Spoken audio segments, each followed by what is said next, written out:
শ্রমিকদের রক্ত জল করা ঘামে প্রতিদিন একটু একটু করে এগিয়ে গেছে মানব সভ্যতা।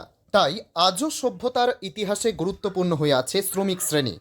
কেন্দ্র রাজ্য যাই বলুক, বর্তমানে আমাদের দেশে শ্রমিকরা অধিকার থেকে বঞ্চিত, প্রতিনিয়তই অবহেলিত, লাঞ্ছিত। তাদের নেই কোনো যথার্থ মূল্যায়ন। বড় বড় ইমারত, অট্টালিকা, কলকারখানা তৈরি হয় শ্রমিকদের শ্রম দিয়ে, আর তার শুরুটা হয় ইট ভাটা দিয়ে। এই মহকুমার ইট শিল্পী অসংখ্য শ্রমিক কাজ সুদূর ভিন রাজ্য থেকে আসেন।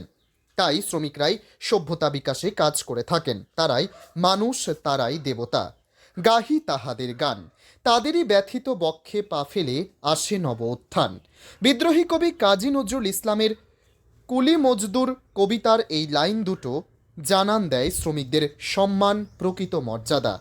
শ্রমিক শ্রেণীর এই সম্মান ও মর্যাদা দিতে জঙ্গিপুর মহকুমার প্রতিষ্ঠিত মুন্দ্রা ও প্রগতি ইটভাটার মালিক রামচন্দ্র মুন্দ্রা ও কৃষ্ণকুমার মুন্দ্রা তার ভাটার শ্রমিকদের প্রতিবারের ন্যায় এবছরও শীত মরশুমে শতাধিক শ্রমিকের পরিবারে জোড়া কম্বল হাতে তুলে দেন।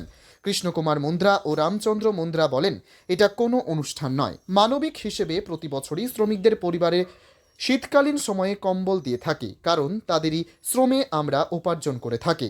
তিনি আরও বলেন, শুধু কম্বলই নয়, তাদের বসবাসের জন্য উপযুক্ত ব্যবস্থাও করেছে। কম্বল পেয়ে ভীষণ খুশি ইট শ্রমিক রেণু মাঝি, অনিল কুন্দন মাঝিরা। তারা সকলে বিহারের ভাগলপুরের বাসিন্দা। বর্ষা আসতেই ভাটার কাজ শেষ করে দেশে ফিরে দিনমজুরের কাজে ঘুরে বেড়ান বলে কুন্দন মাঝি জানান। তিনি বলেন, ভাটা মালিক আমাদের বিজলি জ্বালানি থাকার ব্যবস্থা করে দিয়েছেন। जंगीपुर থেকে তরিকুল শেখের রিপোর্ট, जंगीपुर टीवी। आप लोग तो श्रमिक है ईट भाटा का। हाँ। बाबू ने आप लोग का कंबल दिया। कैसा लग रहा है आपको? ठीक ठंडा मौसम में ठीक लग रहा है। कितना दिन से काम करते हैं? कितना कम से कम 10-12 बच्चर हो गया। 10-12 साल। 10-12 साल सब ठीक है ना आपका? सब ठीक है। कोई तकलीफ ये भाटा में? कोई तकलीफ नहीं है। हर साल देते हैं बाबू? हर साल देता है। कंबल हर साल देते हैं।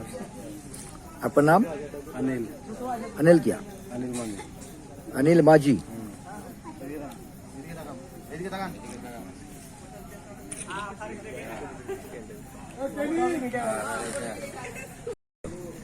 আজকে আমাদের এই ইট শিল্পের শ্রমিকদের মানে কম্বল দানের একটা অনুষ্ঠান আমরা করছি। এই কম্বল দান করা হলো, আর এই প্রতিষ্ঠানের আমি একজন অংশীদার। আর এই ইট শ্রমিক এরা আমাদের শিল্পের একটা সম্পদ। হ্যাঁ, সেই জন্য এদের সুবিধা সকলের পক্ষে এদের কম্বল কেনা বা কেনা সম্ভব হয় না। সেই কারণে আমরা প্রতি বছর এই কম্বল দান করে থাকি। আজকে সেই অনুষ্ঠানটা সম্পন্ন। আপনার নাম? রামচন্দ্র মুন্দ্রা, পাটনার মুন্দ্রা ব্রিক্স।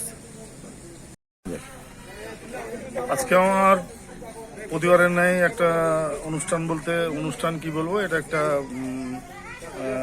মানে একটা দান শিবির আর কি। আমার সব লেবার যারা বিহার থেকে বা বিভিন্ন জায়গা থেকে আসে, গরিব মানুষ, তাদেরকে একটা করে কম্বল প্রত্যেককে দিবার আজকে আমার এই অনুষ্ঠানটা, প্রোগ্রামটা। কতজন শ্রমিককে দিলেন?